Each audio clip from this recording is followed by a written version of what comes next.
Diretamente da Grande Itapetininga para todo o universo, começa agora o Trigal Podcast. Se você também acredita que este mundo tem um fio condutor, aqui é o seu lugar. Bom dia, Guto Nunes! Muito bom dia, meu locutor, e bom dia para você que acompanha o Trigal Podcast. Está começando mais um episódio aqui para você. Agradeço muito a sua companhia. Não esqueça de compartilhar com as pessoas, tá? Se você gostar do episódio, é claro, mandar para quem você gosta e que você acha que vai curtir esse episódio, tá bom?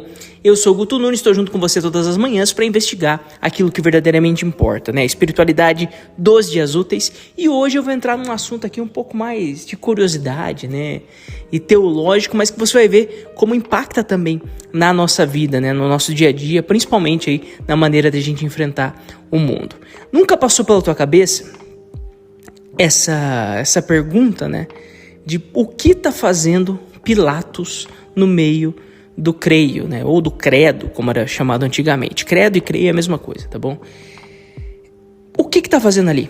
Né? Qual que é a importância de Pilatos para ele estar no meio, né, de coisas tão importantes, né? Crer em Deus Pai Todo-Poderoso, Criador do céu e da terra, ou seja, verdades da fé tão profundas, né? Verdades nucleares, centrais da fé católica.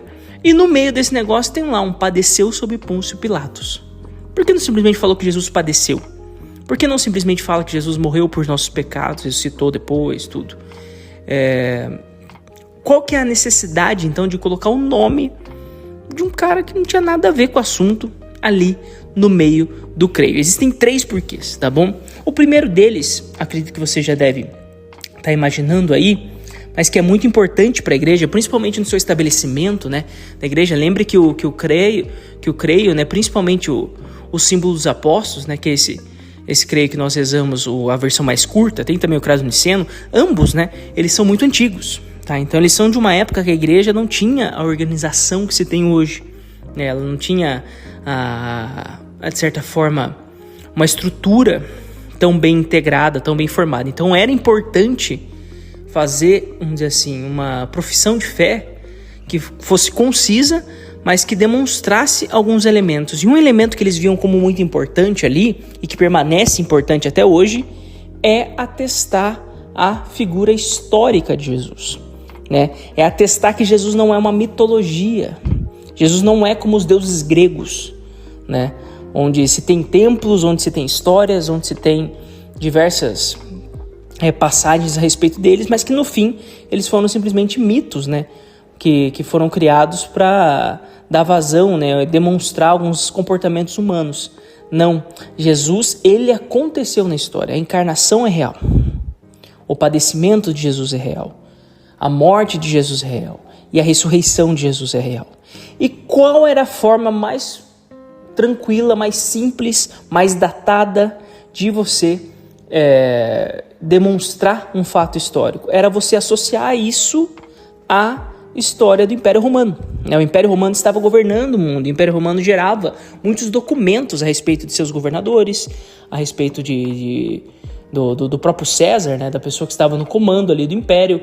Tudo, então, era muito importante utilizar essa referência. Por quê? Porque a partir disso, a partir do momento que nós sabemos que Jesus padeceu sobre Pôncio Pilatos, mesmo que não houvesse mais nenhum documento a respeito de Jesus, nós saberíamos pela documentação romana quando foi que isso aconteceu, onde foi que isso aconteceu. Ou seja, ao se dizer a palavra padeceu sob Pôncio Pilatos, de certa forma nós estamos dizendo o quê?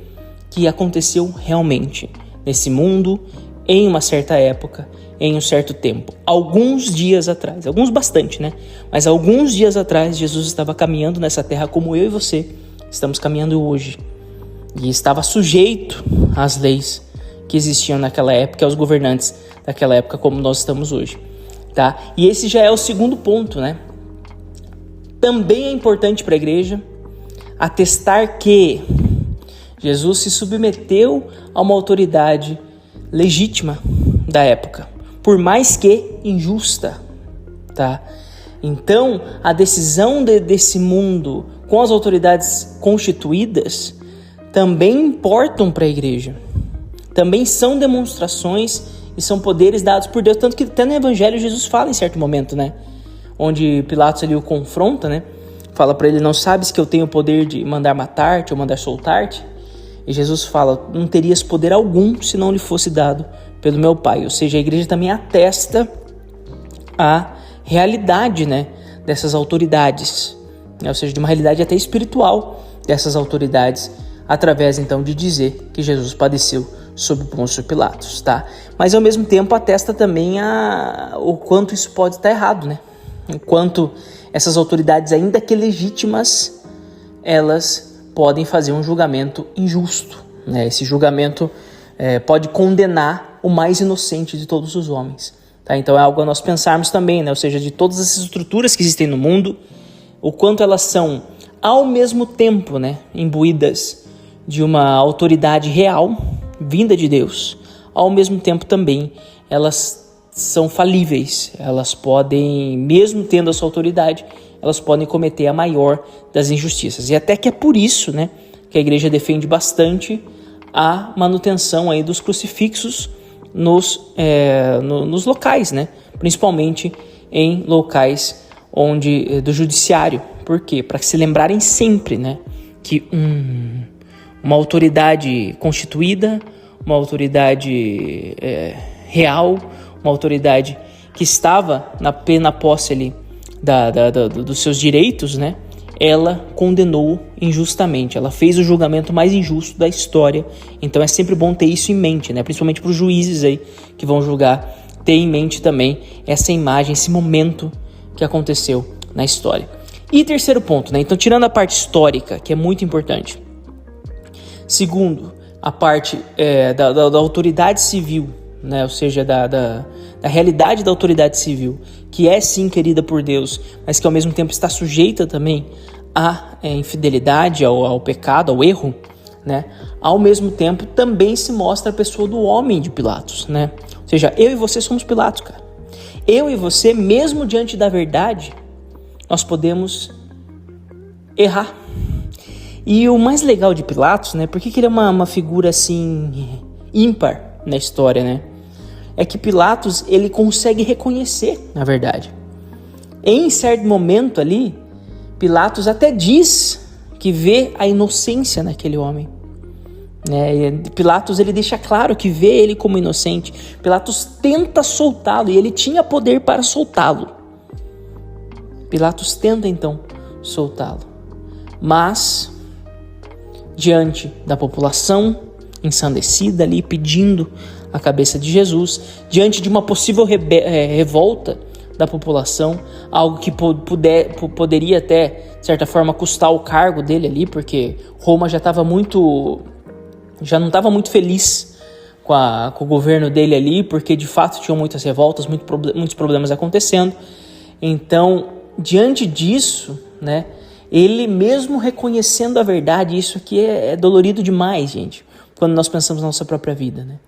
Muitas vezes nós reconhecemos a verdade, nós estamos diante da verdade, nós estamos com os olhos fixos em Jesus, nós podemos salvá-lo, mas nós preferimos salvar o nosso, não colocar a nossa vida em risco, não colocar o nosso na reta, não perder as benesses, ficar de bem com todo mundo, ao invés de fazer o que é preciso fazer, o que o nosso coração está mandando a gente fazer, o que seria o nosso dever fazer como governante.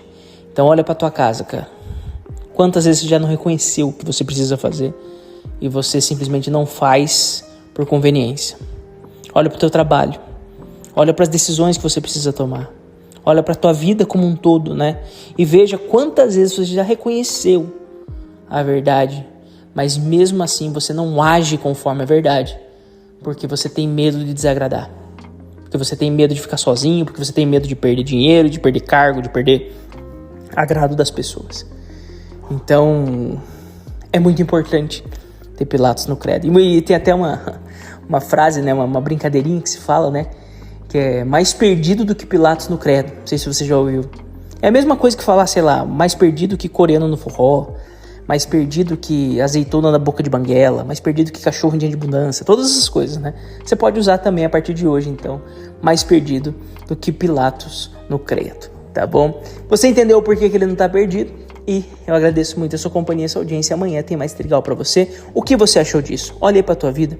Veja todos os momentos onde esse Pilatos aí, infelizmente, ainda surge em você. Lembre-se, você tem um governo, que é o governo do teu próprio coração, da tua própria vida, da tua própria alma, tá bom? A sua vontade tem que governar. Agora, a sua vontade, ela vai se guiar pela verdade ou ela vai se guiar pelas benesses desse mundo? Você que vai ter que escolher, tá bom? Um beijo, fique com Deus, até o próximo programa.